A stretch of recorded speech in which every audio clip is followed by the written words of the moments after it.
രാവിലെ എഴുന്നേറ്റാൽ ഫോണിൽ കുറേയധികം ആളുകൾ ആദ്യം തിരയുന്നത് എന്താണ്? ഒരു പക്ഷെ കാലാവസ്ഥയാകാം, അല്ലെങ്കിൽ തലേദിവസത്തെ ഫുട്ബോൾ സ്കോർ, അതുമല്ലെങ്കിൽ ജോലി സംബന്ധമായ എന്തെങ്കിലും വിവരം. ഈ തിരച്ചിലുകൾക്ക് ഒരൊറ്റ പേരേ നമുക്കുള്ളൂ: ഗൂഗിൾ. ആ ഒരു പേര് വെബ്സൈറ്റ് അല്ല, നമ്മുടെ ശീലമാണ്. പക്ഷെ ആ ശീലത്തിന് ഒരു നിമിഷം തടസ്സം നേരിട്ടാലോ? ചിന്തിക്കാൻ പോലും നമുക്ക് പ്രയാസമാണ്. നമ്മൾ ഏറ്റവും കൂടുതൽ വിശ്വസിക്കുന്ന, ഒരു നിമിഷം പോലും പണിമുടക്കില്ല എന്ന് ഉറപ്പുള്ള ആ സെർച്ച് എഞ്ചിൻ ഒന്ന് പതറി. സെർവർ എറർ എന്ന ചെറിയ മെസ്സേജ് സ്ക്രീനിൽ തെളിഞ്ഞപ്പോൾ ലോകം ഒന്ന് സ്തംഭിച്ചു. സത്യം പറഞ്ഞാൽ ഇതൊരു ടെക്നിക്കൽ തകരാർ മാത്രമായിരുന്നില്ല, നമ്മൾ ടെക്നോളജിയെ എത്രത്തോളം ആശ്രയിക്കുന്നു എന്നതിൻ്റെ ഒരു ഓർമ്മപ്പെടുത്തൽ കൂടിയായിരുന്നു. ഒരു IT ജീവനക്കാരൻ തന്റെ പ്രൊജക്ടിനിടയിൽ പെട്ടെന്ന് ഒരു സംശയം വന്ന് ഗൂഗിൾ ചെയ്യുന്നു. പക്ഷെ സ്ക്രീനിൽ വരുന്ന ഒരു എറർ മെസ്സേജ്. അല്ലെങ്കിൽ ചെറിയ ബിസിനസ് നടത്തുന്ന ആൾ തന്റെ ഷോപ്പിലേക്കുള്ള സാധനങ്ങളുടെ വില പരിശോധിക്കാൻ ശ്രമിക്കുന്നു. അവിടെയും തടസ്സം. ഇത് കേവലം ഒരു വെബ്സൈറ്റ് ലോഡ് ആകാത്ത പ്രശ്നമല്ല, ലോകത്തിന്റെ വിവരശേഖരണത്തിന്റെ താളം തെറ്റുന്ന അവസ്ഥയാണ്. ഗൂഗിളിനെ സംബന്ധിച്ച് ഇതൊരു ചെറിയ കാര്യമാണ്, ഒരിക്കലുമല്ല. കോടിക്കണക്കിന് ആളുകൾ ഓരോ സെക്കൻഡിലും ഉപയോഗിക്കുന്ന ഒരു പ്ലാറ്റ്ഫോം സെക്കൻഡുകൾ നിശ്ചലമായാൽ പോലും അതിന് പിന്നിലെ സാമ്പത്തികവും സാങ്കേതികമായ ആഘാതം വലുതാണ്. പക്ഷേ ഇവിടെ നമ്മൾ ശ്രദ്ധിക്കേണ്ട ഒരു കാര്യമുണ്ട്. ഗൂഗിൾ ഇത് എങ്ങനെയാണ് കൈകാര്യം ചെയ്തത്? തകരാറുകൾ സംഭവിക്കാമെന്നത് മനുഷ്യ സഹജമാണ്, സാങ്കേതികവുമാണ്. പക്ഷേ ഒരു ബ്രാൻഡ് എന്ന നിലയിൽ ഗൂഗിൾ കാണിക്കുന്ന ആത്മവിശ്വാസം നമ്മൾ കാണാതെ പോകരുത്. പ്രശ്നം റിപ്പോർട്ട് ചെയ്യപ്പെട്ട ഉടനെ തന്നെ അവർ അതിന് പിന്നിലെ കാരണങ്ങൾ കണ്ടെത്താനും പരിഹരിക്കാനും ശ്രമിച്ചു. ഒരു വലിയ സാങ്കേതിക വിദ്യയ്ക്ക് പിന്നിൽ പ്രവർത്തിക്കുന്ന ആയിരക്കണക്കിന് എഞ്ചിനീയർമാർ, അവർക്ക് ഇതൊരു വെല്ലുവിളിയാണ്.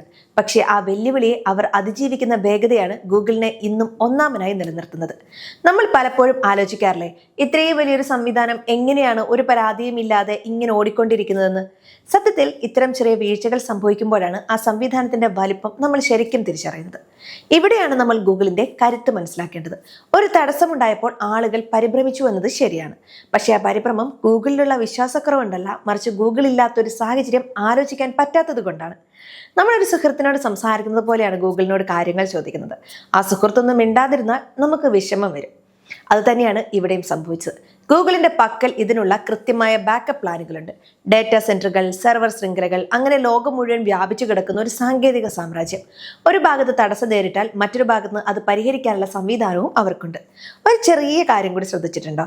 ഈ സെർവർ എറർ വന്ന സമയത്ത് പോലും ഗൂഗിളിന്റെ മറ്റ് സേവനങ്ങൾ, ഉദാഹരണത്തിന് യൂട്യൂബ് പോലുള്ളവ എങ്ങനെ പ്രവർത്തിച്ചെന്നത് പ്രധാനമാണ്. ഓരോ പ്ലാറ്റ്ഫോമും പരസ്പരം ബന്ധിക്കപ്പെട്ടിരിക്കുമ്പോഴും അവയുടെ സ്വതന്ത്രമായ നിലനിൽപ്പ് ഗൂഗിൾ ഉറപ്പുവരുത്തുന്നുണ്ട്. ഇത് സാങ്കേതികമായ ഒരു മികവാണ്.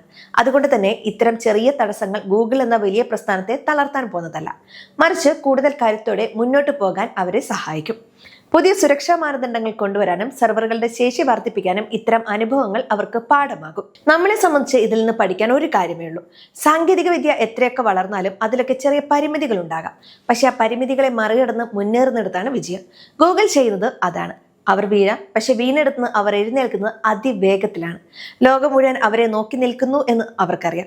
അതുകൊണ്ട് തന്നെ ഓരോ തവണയും തടസ്സങ്ങൾ ഉണ്ടാകുമ്പോൾ അവർ കൂടുതൽ സ്മാർട്ടായി തിരിച്ചു വരുന്നു. നമുക്ക് ഗൂഗിളിനെ വിശ്വസിക്കാം, കാരണം അവർ പരാജയങ്ങളെ ഭയപ്പെടുന്നില്ല, പകരം അവയെ തിരുത്താനാണ് ശ്രമിക്കുന്നത്.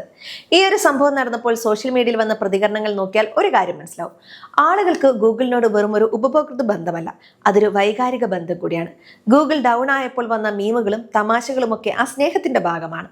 ഗൂഗിളിനൊന്നും സംഭവിക്കില്ല എന്ന് നമുക്ക് ഉറപ്പുള്ളത് കൊണ്ടാണ് നമ്മളിത് തമാശയായി എടുത്തത്. ആ ഉറപ്പാണ് ഗൂഗിളിന്റെ ഏറ്റവും വലിയ സമ്പാദ്യം. സാങ്കേതിക വിദ്യയിൽ മാറ്റങ്ങൾ വരാം, പുതിയ പ്ലാറ്റ്ഫോമുകൾ വരാം, പക്ഷെ ഗൂഗിൾ ഉണ്ടാക്കിയെടുത്ത ആ ഒരു സ്ഥാനം അത് അത്ര പെട്ടെന്ന് മറ്റാർക്കും തകർക്കാൻ കഴിയില്ല. ഇനി നമ്മൾ കാത്തിരിക്കേണ്ടത് ഗൂഗിളിന്റെ അടുത്ത നീക്കത്തിനാണ്. ഇത്തരം സാങ്കേതിക തടസ്സങ്ങൾ ഇനി ഉണ്ടാകാതിരിക്കാൻ അവർ എന്ത് പുതിയ നീക്കമാണ് കൊണ്ടുവരിക? ഒരു പക്ഷേ ആർട്ടിഫിഷ്യൽ ഇന്റലിജൻസ് ഉപയോഗിച്ച് ഇത്തരം തകരാറുകൾ മുൻകൂട്ടി കാണാനും പരിഹരിക്കാനുമുള്ള ശ്രമങ്ങൾ അവർ നേരത്തെ തന്നെ തുടങ്ങിക്കാണും. കാരണം ഗൂഗിളിനെ സംബന്ധിച്ച് സമയം പണമാണ്, ഉപഭോക്താക്കളുടെ വിശ്വാസം അതിലും വലിയ പണമാണ്. ആ വിശ്വാസം കാത്തു സൂക്ഷിക്കാൻ അവർ ഏതറ്റം വരെയും പോകും. ഇതൊരു വലിയ പാഠമാണ്.